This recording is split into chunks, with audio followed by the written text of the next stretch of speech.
வணக்கம் என் அன்பான உறவுகளே. இன்றைக்கி நம்ம சேனலில் என்ன வீடியோ போட போகிறோம்னா ஷார்ட்ஸில் நான் வந்து எங்கள் தெரு வீட்டுக்கு போயிருந்தேன். அங்கே வந்து பொன்னாங்கண்ணி கீரையும் ஓமவல்லி இலையும் பறிச்சிட்டு வந்தேன். இப்போ அதை என்ன சமைக்க போகிறோன்னா, இந்த பாருங்க பொன்னாங்கண்ணி கீரையை நல்லா ஆஞ்சு அலசிட்டு பூண்டு போட்டு வேக வச்சுருக்கேன். இதை மிக்சியில் போட்டு அடிச்சுட்டு நம்ம தாளிப்பு கொடுத்துருவோம். என்னென்ன போட்டு தாளிக்க போகிறோம்னா, வரமிளகாய், வெங்காயம் போட்டு கடவுள் பருப்பு போட்டு தாளிக்க போகிறோம். அப்படியே ஓமவல்லி இலை பறிச்சிட்டு வந்தோம் இல்லையா, ஓமவல்லி இலைக்கு பச்சி பவுடர் வாங்கிட்டு வந்திருக்கேன். பச்சி போட்டுருவோம். உடம்புக்கு ரொம்ப நல்லது ஓமவல்லி இலையெல்லாம். பச்சி போடுவோமா? பச்சி போட்டு தாளிப்போம்.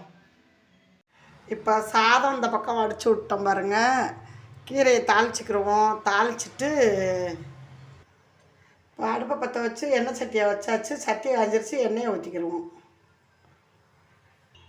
இந்த 4 பூண்டும் சின்ன வெங்காயத்தையும் தட்டி எடுத்துக்கிடுவோம். இப்போ எண்ணெய் அஞ்சிருச்சு, கடலை பருப்பு போட்டுக்கிடுவோமா? பொரியட்டும். வரமிளகாய் போட்டுக்கிடுவோம். வரமிளகாய் சின்ன வெங்காயம் நறுக்கி வச்சுருக்கேன், அதையும் போட்டுக்கலாம். அப்புறம் பூண்டும் சின்ன வெங்காயம் இருக்குது, அதையும் போட்டுக்கலாம். நல்லா வாசமாக இருக்கும். நல்லா இந்த அளவு வதங்கினா போதும். இப்போ மிக்சியில் வச்சு கீரையை வேக வச்சு பூண்டு போட்டு வேக வச்சுருக்கோம்ல, அந்த கீரையை ஊற்றிக்கிறோம்.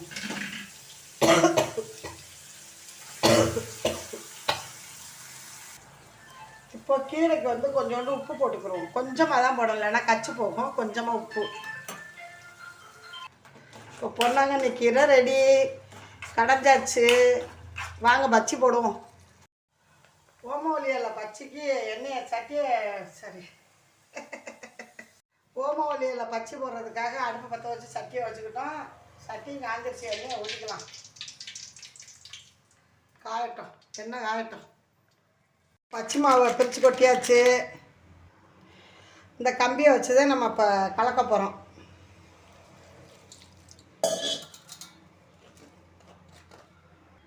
இப்போ நல்லா இந்த பக்குவத்துக்கு கலக்கிற வேண்டியதை நான் பச்சை பக்குவத்துக்கு கலக்கிட்டேன்.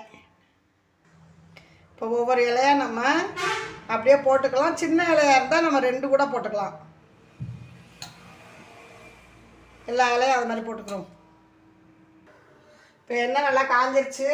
நம்ம ஒவ்வொரு பச்சி இலையாக எடுத்து ஓமவல்லி இலையை போட்டுக்கிறோம். சூப்பராக இருக்கும்.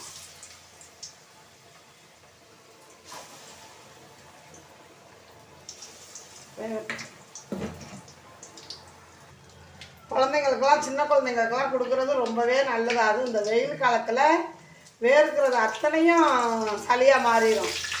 அதனால் நம்ம இது மாதிரி கொடுத்தோம்னா இந்த இலையோடு சேர்த்து அதுங்க சாப்பிடும்போது உடம்புக்கு ரொம்பவே நல்லது. சளிக்கு ரொம்ப ரொம்ப ரொம்ப நல்லது. சின்ன குழந்தையிலேருந்து பெரியவங்களேருந்து சாப்பிடக்கூடியது. சாதம் வடிச்சாச்சு. பொன்னாங்கண்ணி கீரை கடையல் ரொம்பவே சூப்பராக இருக்கும். நல்லா வரமிளகா பூண்டெல்லாம் தட்டி போட்டு தாளிச்சிருக்கோம். நல்லா இருக்கும். ஓமவல்லி எல்லாம் பச்சி. நீங்களும் குழந்தைங்களுக்கு இது மாதிரி செஞ்சு கொடுங்க. இந்த வெயில் காலத்துக்கு ரொம்பவே சூப்பராக இருக்கும். நான் வந்து பச்சி போட்டிருக்கேன். என் பேர பிள்ளைகளோடு நாங்கள் சாப்பிட போகிறோம். நீங்களும் சாப்பிடுங்க. கீரையும் உடம்புக்கு ரொம்பவே நல்லது. ரொம்ப சூப்பராக இருக்குது. பச்சி பாருங்க, இந்த இலையோடு சேர்த்து சாப்பிடணும். பிள்ளைங்க வந்து இலையை மட்டும் ஒதுக்கி வச்சுச்சுன்னா விடாதீங்க. நான் அப்படி தான் சொல்லி சாப்பிட வச்சுருவேன்.